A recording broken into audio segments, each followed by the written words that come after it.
good evening, and welcome. Find a comfortable spot, close your eyes, and let your body begin to relax. Tonight, we're journeying into the vast, silent expanse of space, not to witness a grand cosmic ballet, but to find a quiet story of human ingenuity, a tale of calm in the face of crisis. Let your breath deepen in and out as we travel back to April 1970 to a tiny craft named Apollo 13, drifting 200,000 miles from home. 3 astronauts, Jim Lovell, Jax, and Fred Hayes, were coasting through the void, their destination the moon.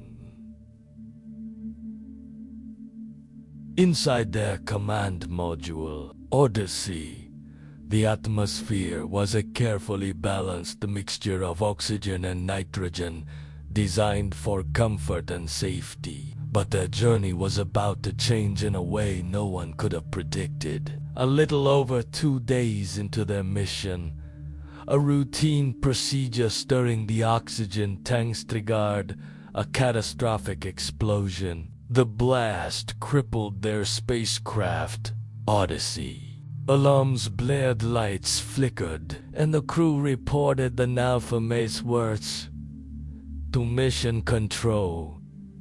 In Houston, we've had a problem.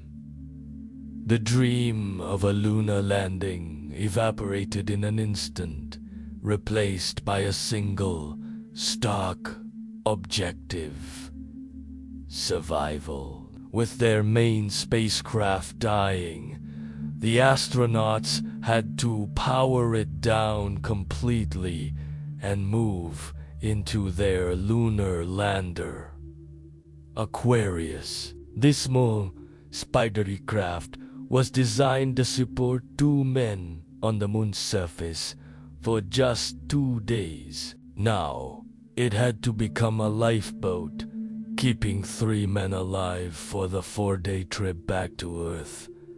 Imagine the quiet shift as they powered down the spacious Odyssey and crawled into the cramped quarters of Aquarius. The silence in the now darkened command module, the hum of life support systems in their new, temporary home. Aquarius had enough oxygen, but it had another, more insidious problem. You see, every time we exhale, we release carbon dioxide. Here on Earth, with our vast atmosphere, it disperses harmlessly.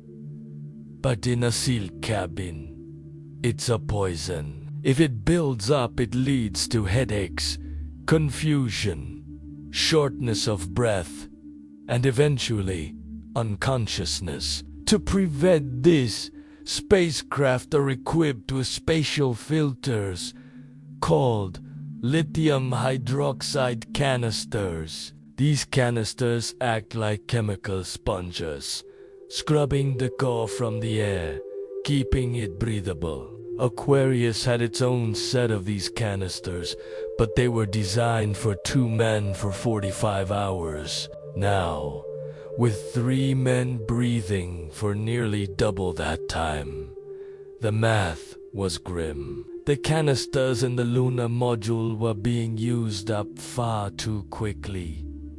Soon, the air would become toxic. Back in Odyssey, the dead command module, there were plenty of brand new, unused canisters. It was a frustrating, terrifying paradox. They were surrounded by the very tools they needed to survive, but they were in the wrong place and, crucially, the wrong shape. The canisters in the command module, Odyssey, were square. The receptacles in the lunar module, Aquarius, were round. It was, quite literally, the ultimate square peg in a round hole problem. A problem that couldn't be solved with brute force or simple tools. The lives of 3 men depended on finding a way to connect a square filter to a round opening, using only the odds and ends available to them on their tiny lifeboat. Back on Earth, in the bustling, tense atmosphere of mission control, the challenge was laid bare. A team of engineers, led by a man named Ed Smiley, was tasked with solving the puzzle. They gathered on the floor, surrounded by an exact replica of every single item the Apollo 13 astronauts had on board. They had a roll of duct tape, a plastic bag from a spacesuit, the cardboard cover of a flight manual, a hose from a spacesuit, and a sock. That was it. That was their toolkit. Imagine the focused calm of that room. The pressure was immense, but panic had no place. These were people who lived and breathed.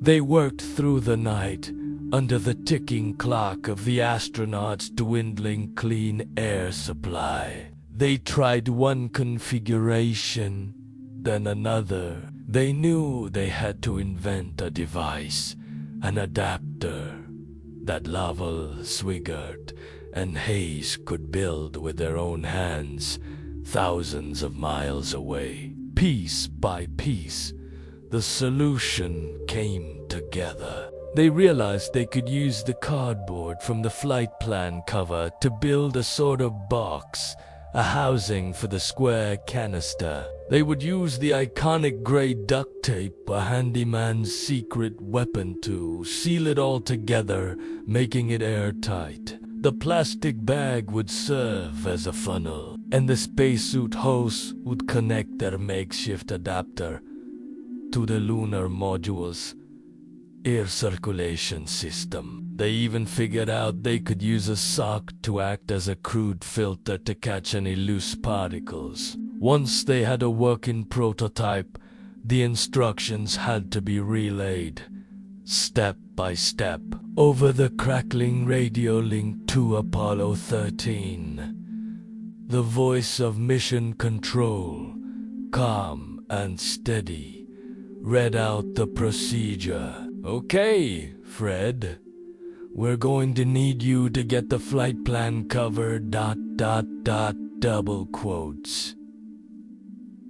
Each instruction was deliberate, precise. There was no room for error. In the cold, dark cabin of Aquarius, the astronauts listened intently. They were cold, they were tired, and their heads were already beginning to ache from the rising coal levels. But they followed the instructions meticulously. They tore the cardboard cover, carefully fashioning it into the shape described. They unrolled the duct tape, its familiar sticky sound a small, reassuring noise in the silence of space. They attached a hose, sealed the seams, and fitted the square canister inside their improvised contraption. They called it the mailbox. It was a clunky, strange-looking device, a testament to desperation and creativity. With painstaking care, they connected it to the lunar module's environmental system.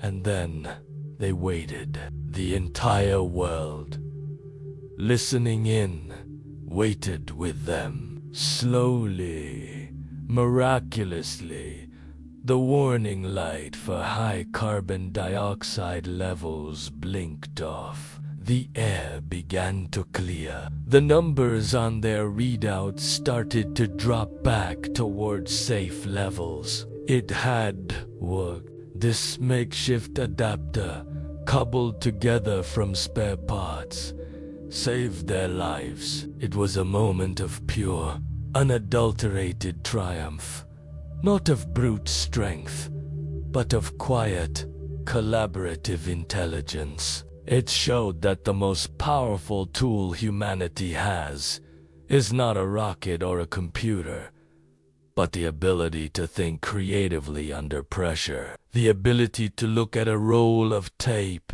a piece of cardboard, and a sock, and see a life-saving device. As the spacecraft continued its long, cold journey home, this small victory was a huge morale boost. It proved that even when things looked their darkest, the team on the ground had their back.